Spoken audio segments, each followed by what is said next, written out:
एक त्रिभुज ABC बनाइए जिसमें BC 6 सेंटीमीटर, AB 5 सेंटीमीटर और एंगल ABC 60 डिग्री हो। फिर एक त्रिभुज की रचना कीजिए जिसकी भुजाएं त्रिभुज ABC की संगत भुजाओं की 3/4 गुनी हो। ठीक है। उसके बाद हम लोग देखिए BC बनाते हैं क्या, 6 सेंटीमीटर। सबसे पहले BC हम लोग नाप लेते हैं 6 सेंटीमीटर। ठीक है। इस तरह से आप नाप के भी बना सकते हैं और स्केल से भी बना सकते हैं। ठीक है। तो 6 सेंटीमीटर का एक लाइन हम लोग खींच लेते हैं। ये हम लोग लाइन बना लिए हैं 6 सेंटीमीटर का। बनाने के बाद हम लोग क्या करते हैं कि फिर करा AB 5 सेंटीमीटर। तो हम लोग 5 सेंटीमीटर का, और उसके पहले कह रहा है एंगल भी बनाना है ना, एंगल B पे 60 डिग्री। तो ये B हो गया और ये C हो गया। अब हम लोग को कहा जा रहा है कि 60 डिग्री का एक एंगल भी बनाएं। तो देखिए इस तरह से जो है एक एंगल भी बना लेंगे। जो पहला कटान होता है वो कितना डिग्री होता है, 60। इस ढंग से हम लोग जो है लाइन एक बना लेते हैं।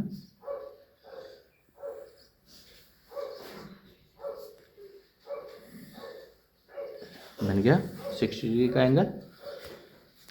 यहाँ लिख भी देते हैं कि ये 60 डिग्री का एंगल है।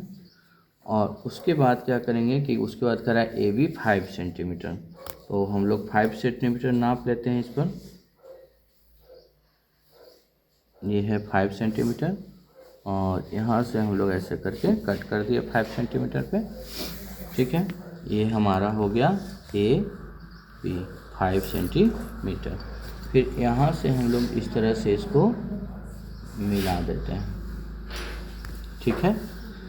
मिलाने के उपरांत फिर से हम लोग क्या करते हैं, नीचे की ओर एक न्यून कोण लाइन खींचते हैं। इस तरह से खींच लिए। इस बार कह रहा है 3/4 गुने। तो 3/4 गुने कह रहा है तो मतलब कि हम लोग इसको 4 भागों में इसको काट लेना है। ठीक है। 4 भागों में काट लेना, 1 और 2, ठीक है, 3 और ये लास्ट पॉइंट है 4। ठीक है। फिर इससे चौथे वाले लाइन जो है लास्ट वाला, उसको हम लोग मिला देंगे कहाँ, यहाँ मिला देंगे। ठीक है। मिलाने के उपरांत एक छोटा सा चाप लेंगे और चाप लेने के बाद एक हम लोग इस तरह से ऐसे काट लिए। ठीक है। उसके बाद हम लोग इससे इसका नाम लिख देते हैं A1, A2, A3 और A4। ठीक है। फिर उसके बाद A3 पर से भी हम लोग एक चाप लेकर के इस तरह से काट लेते हैं। उसके उपरांत इस चाप द्वारा कितनी लंबाई है उसको माप लेंगे।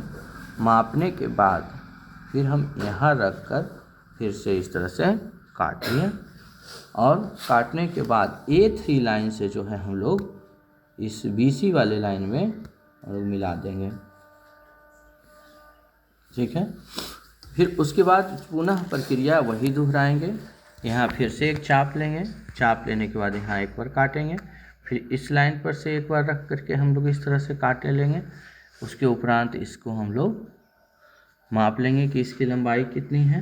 लंबाई को मापने के बाद इस रेखा पर रख के ऐसे काट लेंगे।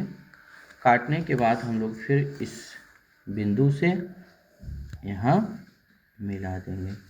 ये हमारा 3/4 गुनी भाग में बन गया। इसका नाम लिख दीजिए ABC, इधर D पॉइंट दे दीजिए, यहाँ E दे दीजिए। ये भी आपका चलिए बन के तैयार हो गया। अब रचना का स्टेज वगैरह लिख लीजिए कि रचना कैसे कैसे किए हैं। तो फर्स्ट स्टेज में क्या किए हैं, एक BC रेखा खींचे हैं। रेखा की लंबाई कितनी थी, BC रेखा की 6 सेंटीमीटर का खींचा गया। ठीक है। दूसरा आपने क्या किया है, तो एंगल B पर, कोण B पर 60 डिग्री का कोण बनाया गया, कोण बनाया गया। ठीक है। थर्ड में क्या किया गया कि ये जो BC लाइन AB लाइन पे 5 सेंटीमीटर, AB रेखा पर 5 सेंटीमीटर 5 सेंटीमीटर का रेखा खींचा गया। ठीक है, उसके बाद जो है ये हो गया।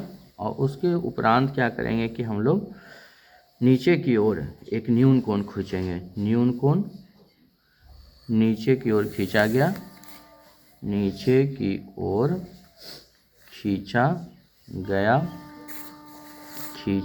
गया और 4 भागों में इसको बांट दिया गया। BD रेखा को 4 भागों में बांटा गया। और छठा पॉइंट हो गया कि A4 लाइन से, A4 रेखा से C को मिलाया गया। C को मिलाया गया और A3 से चाप के द्वारा, चाप के काटने के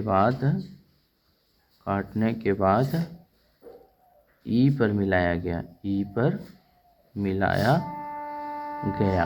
ठीक है, उसके बाद पुनः C से चाप लेकर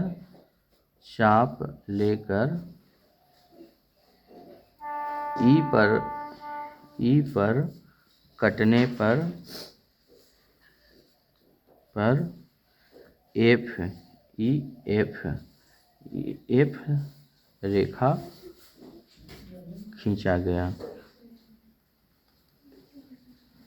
बस हो गया।